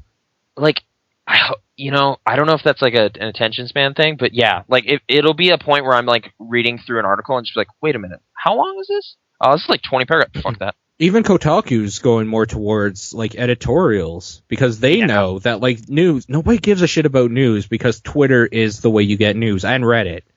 Mm-hmm. Twitter and Reddit are the new sources of primary information for me. That's where, like, CNN gets their news, for Christ's sakes. Yep. Just like, according to Twitter, the Boston Bombers are here. I don't know. I read it on the internet. I hope that's accurate. Like, yeah, that was a weird debacle. But not specifically. But that was sort of seemed to be the case where, like, the internet was actually ahead of news on some of that stuff when something serious happens. For sure. But yeah, I don't know. I still am gonna go, and I guess the things I look forward to are, like, you know, hey, maybe I'll run to Mega 64. You know, like, maybe they're there. Maybe that'll happen, and I can, like, talk to them in a different context than we're a bunch of enthusiasts. It's like, we're part of this business. Weird, right? Or something. Yeah. Like, I did have, like, 1 or 2 conversations like that at last year's, and those were interesting. So that's enough for me to kind of check that out. And I don't know, LA is weird. LA is a strange town. It's got a lot of history. So walking around, it's just like, oh, weird. That movie was there. I don't know. That's interesting, I guess. Huh. Oh, this is that street they were talking about in LA, like LA Noire. Sure. Actually, yeah. When I got back, I wanted to play LA Noire because it was just like, yeah, dude, I walked past that city hall. I walked past that police department. Weird. You're such a fucking tourist. Yeah. You go down for quote unquote work, and you're just like, I want to play this game because I was there. I was there. I saw it. And I can't get in the press conferences anyway, so. But yeah, Nintendo is catering to me in that. Sure. Yeah. They're not having a press conference. They don't care. Nintendo don't care. They're like Blizzard. They're just like, if we want to announce something, we'll just invite a whole bunch of people to some random location, and they're going to show up. I may have sort of screwed up, though, because I booked my flight and stuff for the 10th, but I arrived kind of late in the day, because I was like, whatever, it doesn't start until the next day. But as a result, I won't get to go to, like, I think I actually could have gone to that EA press conference, which probably would have been boring, but at the same time, I would at least get to see what that's actually like, to be in a theater with a group, getting the information firsthand. I don't know.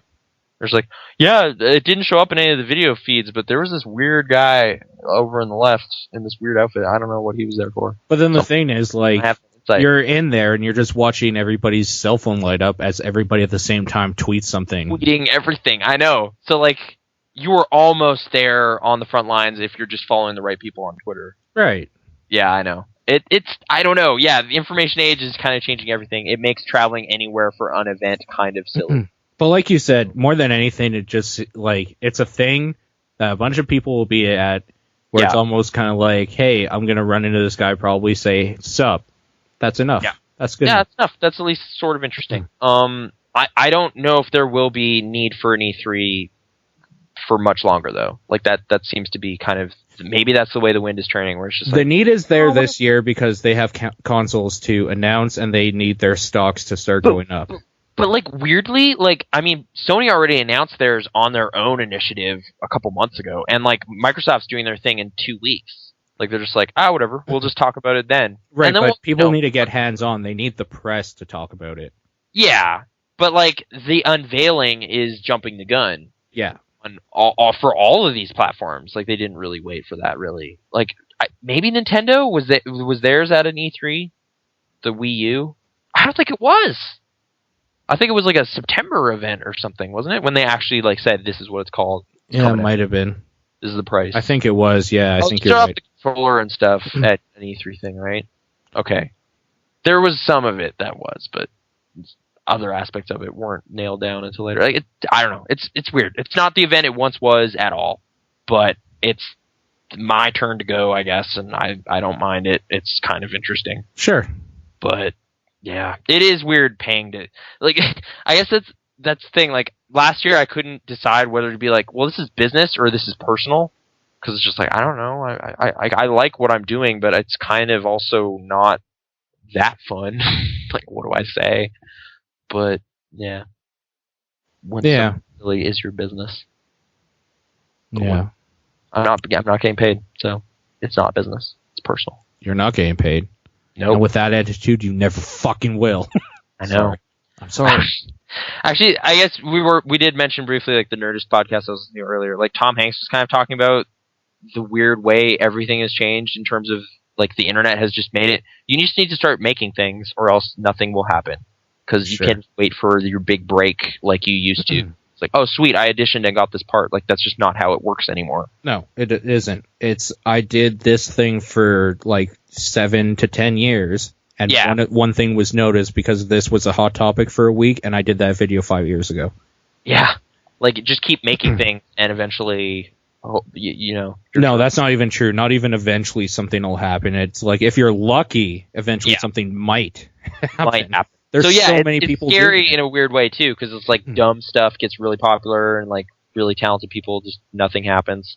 You're just like, great, I'm gonna go work at the Burger King. I don't know why I decided on Burger King, but I did. It's like the lowest form. Yeah, I just went right there. I can't even do a McDonald's. I gotta work at the Burger King. Nope, Burger King. Yep. Speaking of working at the Burger King. Yep. I've been playing Far Cry 3 Blood Dragon. That is all right. I could see that being. No, I don't know what the connection is there, but there's hunting in it, and burgers are made of animals. Okay, so ask me anything about Far Cry 3 Blood Dragon. Is it dumb? Yeah, it's so dumb. Okay, is it like okay? Actually, I guess one of my questions is it kind of like a Bulletstorm or a Duke Nukem, but done like with enough recklessness that it's actually kind of works? Because like Duke Nukem apparently offended people with how gross it got. Is this just like so silly? Yeah, it is. It's silly. Okay, it's silly in the way that a Borderlands writing or a Saints Row 3 writing might be.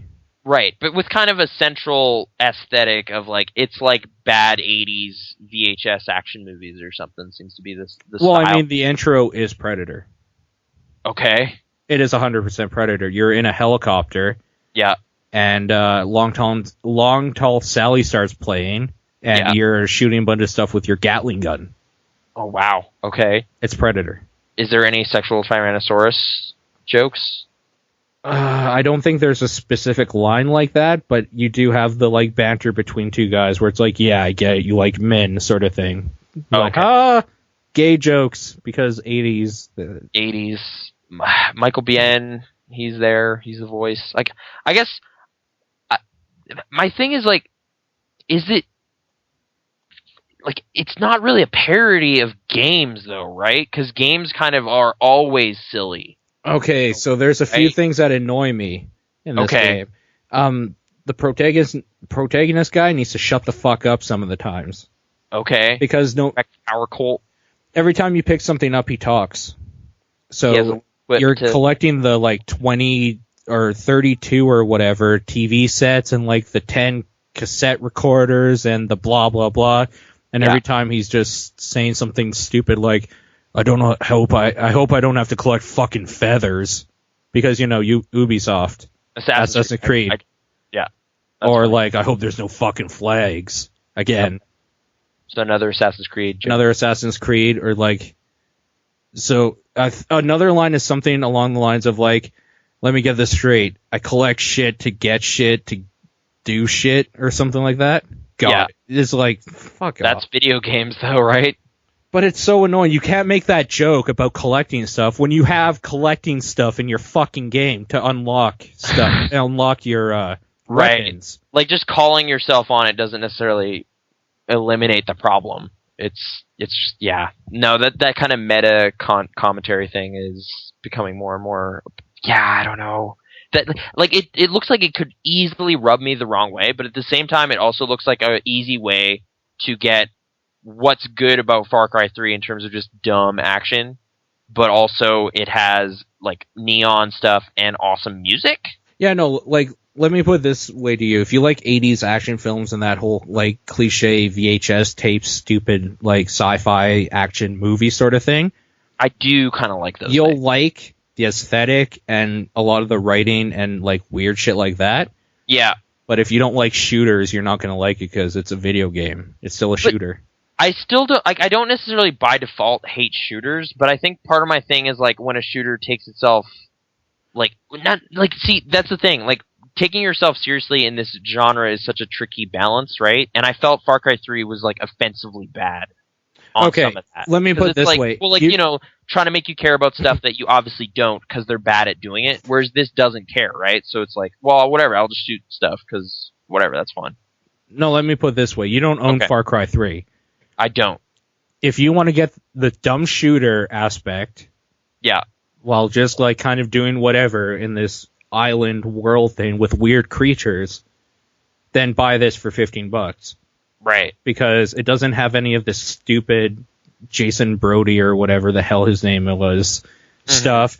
It doesn't have it has a stupid story, but it knows it's stupid. Right. So it's not trying like, to that's be... the thing. It knows it's stupid. It's not trying to be really clever and, like, subvert everything while totally failing. Right. Like, but then also remember, it's a $15 game. And it's just like, you're going to be spending a lot of time doing the side missions, getting the, what are they called? The, like, garrisons, reclaiming garrisons. Yeah. And just, like, doing the fucking collection missions because there's only like 7 actual quests. It's still one of those cheap, it's still a sandbox game that's like, yeah, we have a main storyline in here, but if you're only going to do that, I hope you have fun for the half an hour. Right. Yeah. No, I've definitely heard it's really, really short if you only focus on that stuff. But that being said, I am done all the collection stuff, and that helps you upgrade your weapons. And when you upgrade your weapons, they're actually good. So they're actually stupid fun. Like, your sniper rifle becomes basically a sniper grenade launcher. Okay. So, because you can get explosive rounds. So it's like, you have that. Your assault rifle turns into basically a laser machine gun. Okay. Yeah, like, it's just stupid shit like that. Your Isn't he a cyber commando? He is. Your shotgun turns into a 4-barreled fire shooter. Okay. Yeah, it's just stupid shit like that. Yeah, okay. I guess I've just been kind of reading some of the, like, the Twitter commentary on it, and that seems to be the thing. Like, this is a parody of movies. Right. But if you're trying to, like, look at it as, like, well, this isn't actually a parody of video games, it's just another video game. Because video games are usually really stupid like this. Well, this is what I was saying. You know? Something along the lines of, like, fun of its own tutorial and stuff, but like, And this is what I was saying, is that I don't know where this game fits if because it's too sloppy to be a well thought out satire, so it's just a stupid video game.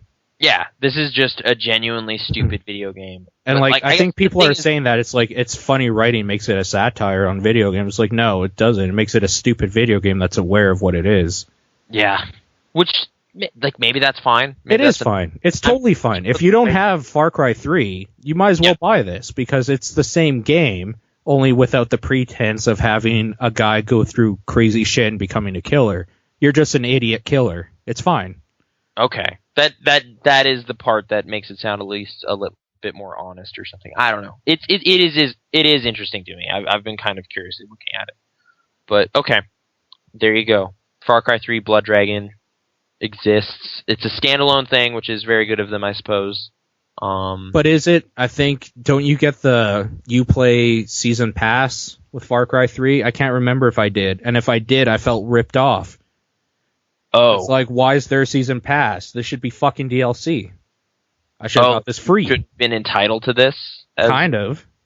Yeah. Okay. I didn't realize that was a part of it. Because, like, what did you actually end up getting with your Far Cry 3 pass? Nothing so far. Not even like, hey, you got some multiplayer weapons. Oh, maybe. I mean, nothing that was, like, cool that I would want to download. Like, if you got Azura's Wrath, a season pass for that, you could be like, well, I'm going to get different episodes and stuff. That makes sense. Mm-hmm. It's not going to be like, well, I'm going to get a new skin. Like, I don't care about that. Right. Make that worthwhile. Okay. Did you actually have to purchase something, or was it, like, with your case? No, I think it was with my case. I'm just saying, like, people, there is an option to purchase it. Mm. And, like, people that did, they should probably feel ripped off. Maybe it's just that multiplayer stuff that no one ended up really caring about. Maybe. I don't know. I didn't really... Oh, I guess that was actually why a lot of this conversation was happening. There was an official... I guess the Far Cry 3 game Twitter basically officially kind of mocked Far Cry 2, which pissed off a lot of people. Wait, what did they say? Well, it was just like, nobody played that game, nobody liked that game. And, like, that's all, but just... They're not mocking it. They're just saying that, hey, guess what? Our sales were shit. For Far Cry 2? Yeah. It sold a couple million. Like, I guess, I don't know. Maybe just in comparison or something. I don't think the person who was doing that Twitter feed, though, worked on Far Cry 2. That didn't seem to be the case. It's like, this is a Far Cry 3 team member kind of being territorial or something. I don't know. It just, that was what kind of stirred up some conversations from the people I follow on Twitter. Namely, I guess the Idle Thumbs people, because they're big fans of Far Cry 2. But yeah. As every good... Go figure. Yeah. No, they only talked about it like every episode for the longest time.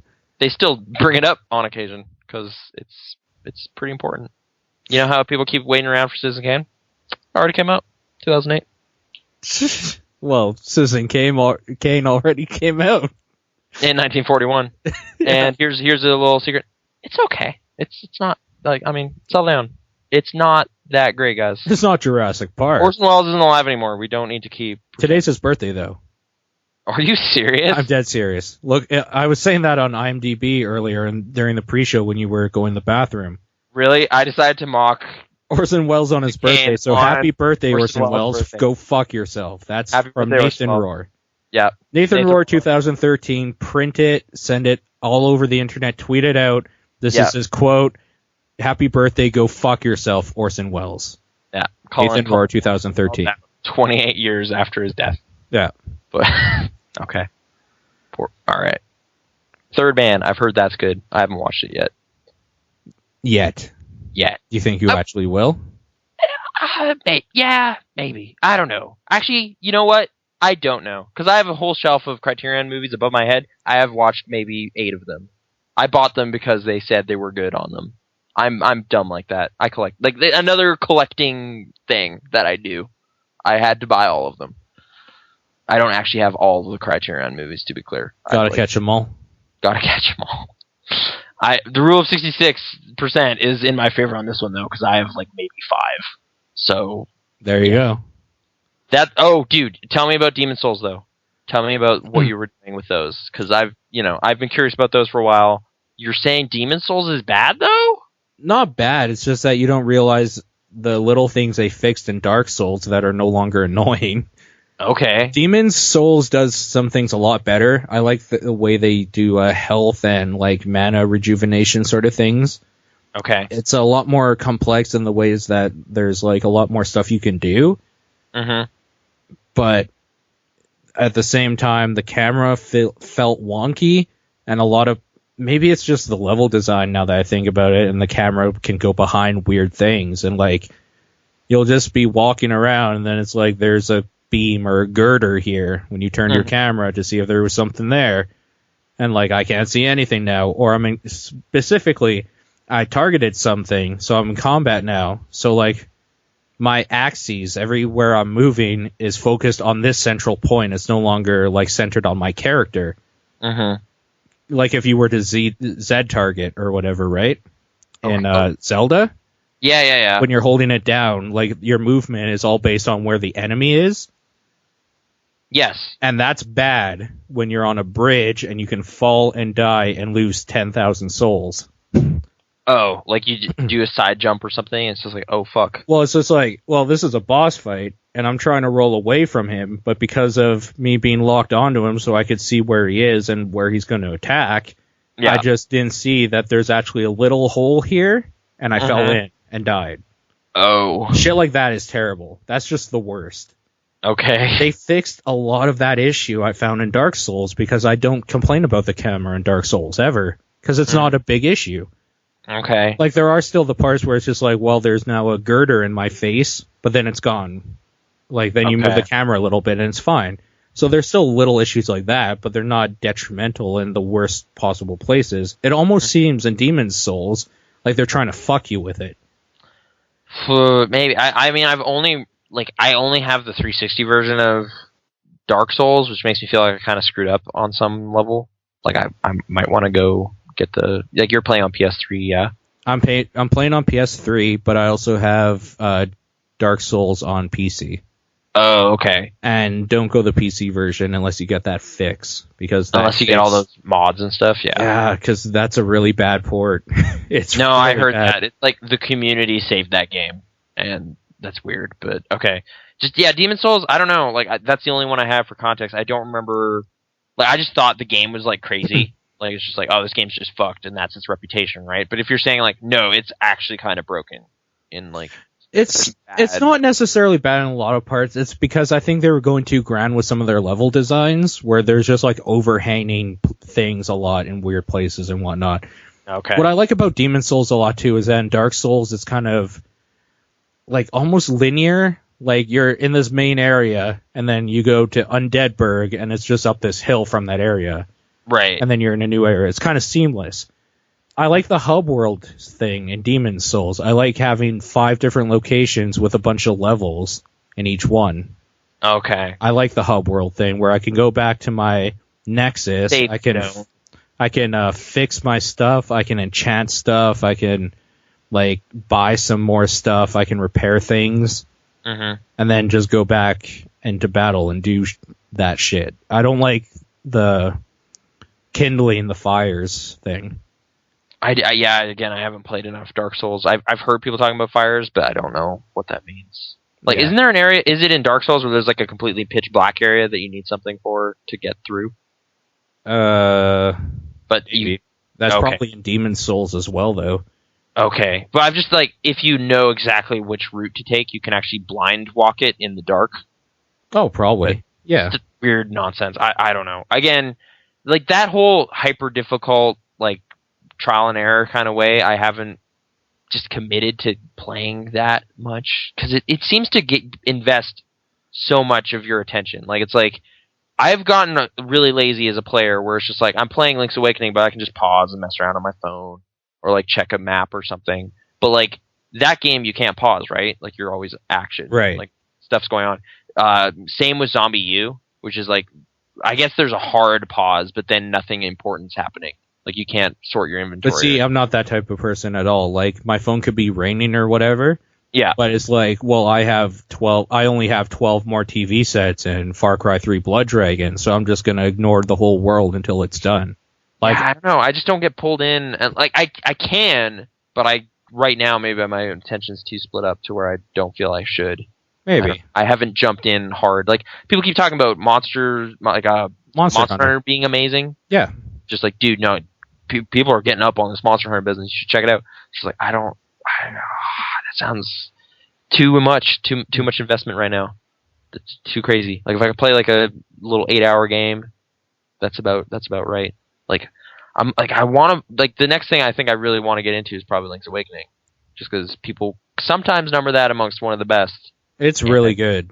Yeah, it seems like they're, like, you know, having just played, like, the Mario Land games, like, eventually they figured out how to maximize using that Game Boy. For sure. Super Mario Land 1 is, like, kind of simple. Like, really simplistic in its graphics and stuff. That game's hard, though. I've never beaten it. But graphically and everything, I mean, whereas, like, Link's Awakening is, like, especially the Game Boy Color DX, like, it's, like, it's not, you know, Link to the Past, but you can see more comparisons there. Like, it's like, this is better, this is pretty well thought out. This is a pretty good video game right here. So, right. I don't, like, visually it works. Doesn't feel as archaic as some of that other stuff. Specifically Super Mario Land 1, that game is old. But, yeah, it's also just weird. Have you played that game? Which one? Super Mario Land 1? Mario Land 1? Yeah. Yeah. It's like the weirdest Mario game. There's just, like, airplanes and submarines and, like, I don't know, the Sphinx. The Sphinx, yeah. He blows up. Like, when you jump on a guy, he just explodes. Yep. I don't know. That is... And then, like, at the end of every level, like, instead of it's Toad, like, Peach just turns into a monster and jumps away. Yeah.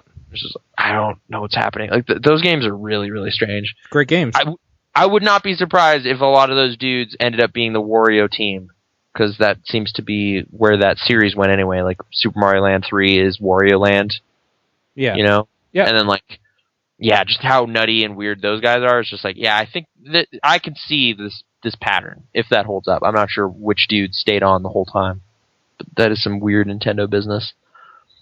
Anyway, okay, so Demon Souls, Dark Souls. What have they said about Dark Souls 2? Have you been paying attention? No, so I don't pay attention to news anymore for like games. Previews and stuff. Like, you're just like, nah, fuck it. When I don't even watch out, quick looks. Yeah, I watched one today for Way of the Dog because that looked like such a silly thing that I would never want to play, but I want to know what's going on. Sure, but it's rare. It's rare. I'm finding myself less interested in video games. Yeah, okay. In general, and I think it's more like I want to just play it. Like I don't even listen to the podcasts that talk about video games much anymore because it's like I feel like we're part of like the criticism thing on the internet. Yeah, I don't want my opinion swayed in any way. I need to come at it completely blind, like as much as I can. Even screenshots, like I don't really want to know. Okay, try it out and then form an opinion of it. And then, like, do a little bit more than when I'm, like, I feel comfortable enough saying this on the internet. I will listen to what other people have to say to see if they validate or completely blow that away. And I found that when I do that, Giant Bomb never agrees with me. So... Like, they're just always on the wrong, like, the other end. Like, you're just like, Devil May Cry is kind of not that great. They always kind of like everything. Which is weird because a lot of them say they're jaded, but it's like, but you like Devil May Cry. Like... Yeah, it's the same game. Like, sure, it looks great and stuff, but if you say that, like, you weren't a big fan of this iteration back then, why do you like it now, Jeff? Yeah. Like, I'm just looking at their recent reviews. Like, the latest low review is a pretty easy target. It's the licensed Star Trek game. Yeah. You know? But, like, everything else, or, like, Dead Island Riptide. But, yeah, 4s, 5s... But see, I want to play Riptide because I kind of liked some of the things they were doing in the first one. So, again, like, I don't really care what they have to say about it. You know what I mean? Yeah, I'm always kind of... Like, I'm still weirded out when they'll give a game a fairly high score, but then later be kind of talking about things that are wrong with it. You're just like, well, if that's significant a problem, then you're still kind of dwelling on it. Did it deserve that high? I don't know. But, like, people grade video games like cars, right? So it's not like, you know, a movie. That seems to be how people approach it. It's like, well, technically speaking, this game totally functions. There were no game crashing bugs. The graphics looked okay. The sound worked 4 out of 5. You're just like, oh, is it fun? Oh, hell no, it's terrible. It's not even. The story is really bad. But it works, so that's what we're looking for, right? I don't know. Like that seems to be part of the criteria in ways films aren't. Like it's just like, oh, the lighting was great and the actors remember most of their lines, so I'm gonna give it a good score. Let's go back to Giant Bomb specifically again for a second. I'm still looking at it. Yeah. Yeah. I played Monaco. Yeah, I own it. Is it good? I don't know, because I've been waiting for 3 other fucking people to play it with me, and playing it single player sucks. Okay, but that's the thing. Like, I don't believe anyone who's saying it's good because it looks like it's so dependent on 4 people playing. Which at that point, it's like, well, yeah, anything. Yeah, I played it alone, and it sucks. Okay, so it's not a good game. Interesting. Probably not, but it's still like the indie game that people even say you have to play with friends. So I want to see what they're talking about. But I guess at the same time, like you could say the same thing about Left 4 Dead, right? It's like, oh, I played it. Like actually, that did happen, and I was so frustrated with the guy. I used to work at a video store. Dude brought Left 4 Dead back. It's like, yeah, what the hell is everyone talking about? I beat this game in like 3 hours. And you're just like, oh yeah, no, you can beat it, but you're supposed to play it with your buddies like over and over again. Why would I do that? And I was just kind of like, all right, this guy's way out to lunch. But no, he's kind of right. Like, I don't know. Like, if that's not what you're looking for, you're not going to have fun. You can have, like, man, video games. You can have fun with, like, anything.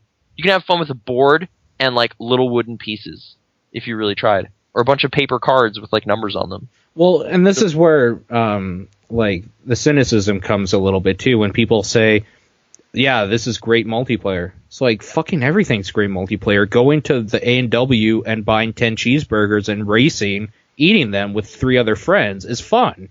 That's great multiplayer. Yeah, exactly. Like, everything's fun with other people. Of Dude, course it's fucking Racers fun. has great multiplayer. In a way, because it works and it's stupid. So I had fun. Like, Mega 64 actually was saying the Expendables 2 video game is great if you have, like, a bag of chips and some friends with you. Well, because it's Ultimate Alliance, right? Basically. Yeah, it's basically like Sylvester Stallone in Ultimate Alliance, and you're shooting stuff or something. Like for them, that Renegade Ops. That game wouldn't hold my attention for 10 minutes playing it alone, but we had fun. I did play it alone, but yeah, like you can spend an evening playing that game with friends. Like that makes it changes the whole dynamic. Yeah, so that's why it's just like, yeah, that's a great multiplayer game. Well, I mean, everything is. That's a multiplayer game, so get over it. Right, like I guess that could actually impact like certain movie experiences too. Like, well, this is a great crowd movie that you should see in a theater, but it's not like like 21 Jump Street, apparently. Yeah. See 21 Jump Street weekend 1 after having a great lunch, amazing. Watch it months later. Yeah, Brittany's bored. She doesn't like it. No, I don't know. Yeah, she didn't like it either. No, it was not as fast paced as I remember. Was she just kind of like, I see what he meant. Where you just like, Paul didn't like it. Bit that still held up, but yeah, it's not the extraordinary wonder movie I thought it was when I first saw it. I can admit that now. That's fair enough. Since that came it's all about the experience, though. When you go to a movie theater, you're not going to see the new Evil Dead. You're going to see the new Evil Dead while other people are like, gross.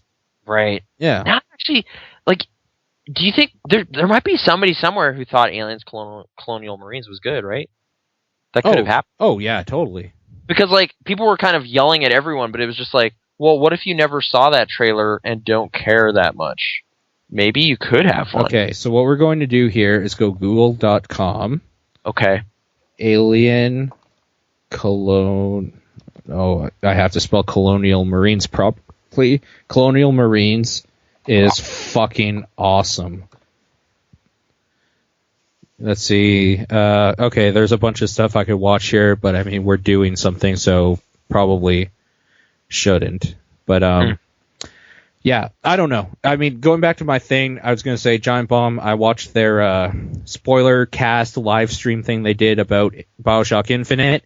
Yeah. And they liked it, I liked it, so we got along great for a while, but they liked stuff that I thought they were fucking stupid for liking, like all of the zip-lining combat I thought was terrible, and they loved it. Adam Sessler shone a spotlight on that stuff, too. He thought it was really interesting. I don't know. I think Sean really liked that stuff, too. Like, is it interesting? Maybe. Is it fun? No. I don't. Yeah, they didn't seem to really like. I mean, in the later Zeppelin fights, they're kind of using it more, but I don't know. It wasn't inherently fun to jump on that thing. It's a rail. It's a literal rail. You ride to the next area. Like, it is keeping you on that path. But yeah, we talked a lot about that game. And then they were talking about how apparently what are they called? The handyman can like shock it. It's like that. I never experienced that, and you know why? Because I just shot stuff till it died and moved on. I don't fucking care about combat in that game.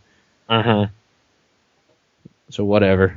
I don't know. It was fun to watch Vinny play through that game and just seeing how he plays video games, where he's looking around everywhere and trying weird things, like trying to set the There's a bunch of candles near the statue where you're fighting the ghost of Mrs. Comstock. The weird thing that happens there. There's like a memorial area or something, and there's a bunch of candles just laying around, and he tries to light them on fire with his devil's kiss. Does it work? No, it doesn't, but it's just kind of funny to see. Yeah. It's like, oh, I have fire, candles. Awesome. I like that. That's actually like similar to my casting shadows and looking for reflections thing. Like, that is a thing one would expect. The parts where but even more weird. The parts where Elizabeth like isn't part of your party for a little bit. He like tries to kill himself to see what would happen, because when you kill yourself when she's with you, she brings you back. Right. Yeah. Does it just throw you back in like that dark room? Yeah, you're back in your office, and then you open the door and go back into the world or whatever. So it's kind of just whatever. But I just like seeing that he tries all that stuff.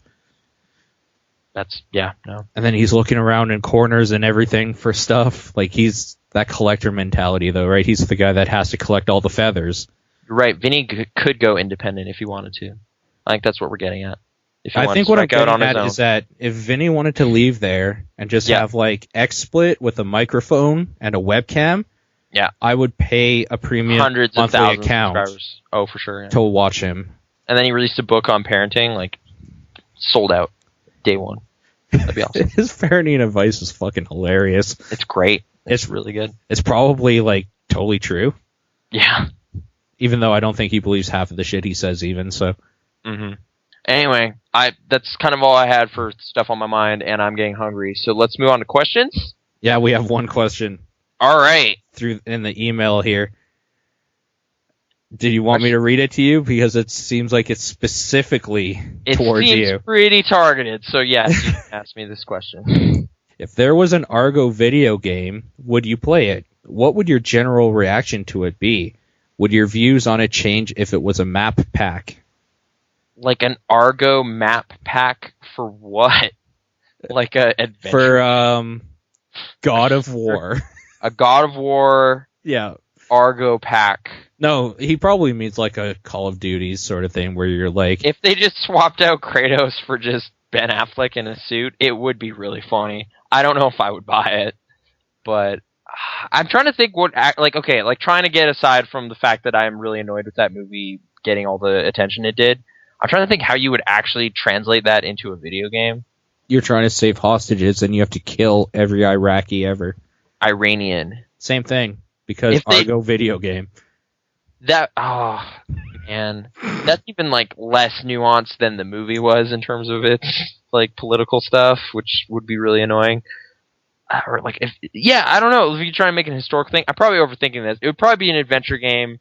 It would at least have like a weird enough subject that I probably would check it out and try not to let the movie influence my like opinion of it that much. Oh, come on. It would be Shoot the Brown Guy, the video game. No, there's no shooting of people in it. Like, if it was like but it would be if it was a video game.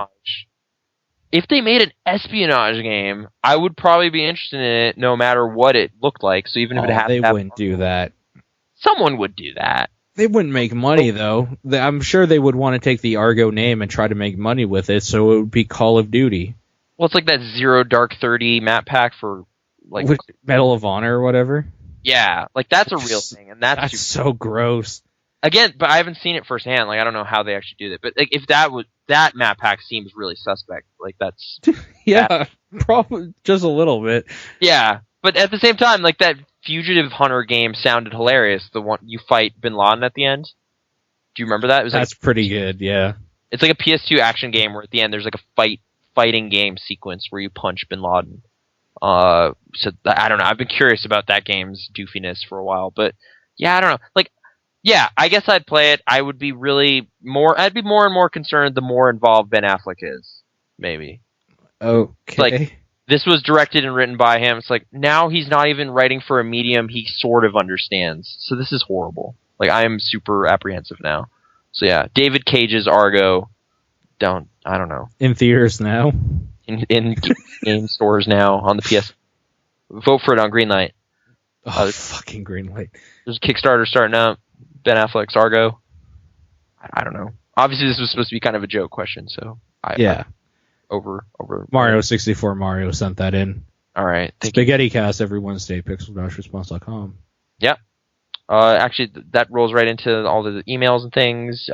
What Pixel How about you do them this time? See if I can remember them. Yeah, because I do them every week, and it's just kind of like blah blah blah blah blah blah blah blah blah blah. Like I don't.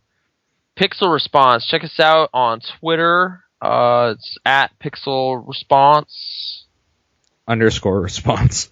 _response. Yep. Thank you for correcting me. Yeah. You can email us.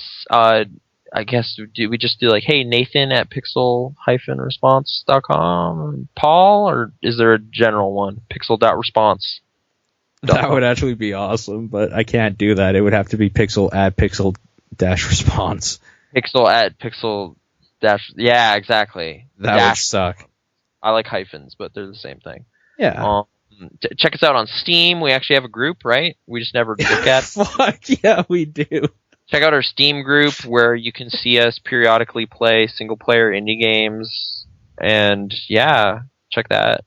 Brittany was pointing out earlier, Receiver successfully is on Steam, which gross. I know something else got greenlit at too. I think that we're not into. Papers, Please. Yeah, I was happy about that because that actually has potential to be something kind of neat. Yeah, he just has to finish it. He does have to finish it. He knows that though. He's not like, I'm going to sell this 9-day demo and pretend it's a game. Like, no, he's working on it.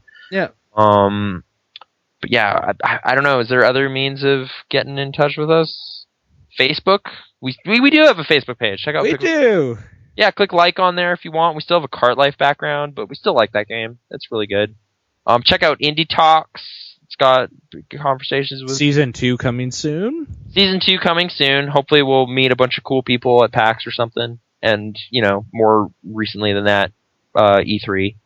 And whatever. Internet people. We'll try to do something. Sure, why not? Sure, why? Yeah. The internet are people, too. Yeah, the internet has people. And are people? Anyway. And, Facebook, Twitter, email. I think that's all of them. Do your best Iron Man impression. What? He doesn't have a... What is it? To infinity and beyond. Nailed to it. infinity and beyond. That's right. Nailed it. Yeah. Or it's just like...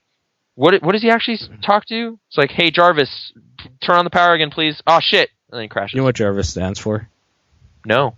Just a very... Or what is it? Just a really very intelligent system or something like that. Really? Yeah. Okay. There's a lot of Jarvis talking in this new movie. Great. Yeah. Do your Mario impression. It's a me, Mario. It's a me, everybody I tried to impersonate. Charles Martinet. Dude will be fine. Like, there'll be replacements. It's like, yeah. Jim Henson, all that stuff. It's hard. No one got Kermit right, though. I still stand by that. Like, you can tell if you know what you're listening for. What do you mean? It's not the same. Like, people are like pretending like, oh, the Muppets are back. It's like, no, the Muppets died with Jim Henson. Stop doing that. Yeah, kind of. Just stop it, because it's wrong. The voice is wrong, and it's never been right. So, he's singing. It's like, no, I know what Rainbow Connection sounds like. This is not. This is like, completely wrong. Completely wrong. Just stop it. I will say, whoever they got for Fozzie though did not notice. So good job. Yeah, that was actually really good. Because it's like, wait, Frank Oz didn't help in this new one? Yeah, no, he was not. He was pissed, actually. He hated that they made it. Oh, weird. But, yeah, Jim Henson. They never did that right. And they never will again. We'll see you guys later. Movies, because, I don't know. Yeah. Why not? That's the thing we're on. Let's see you later. Stop. Yeah, see ya. Bye.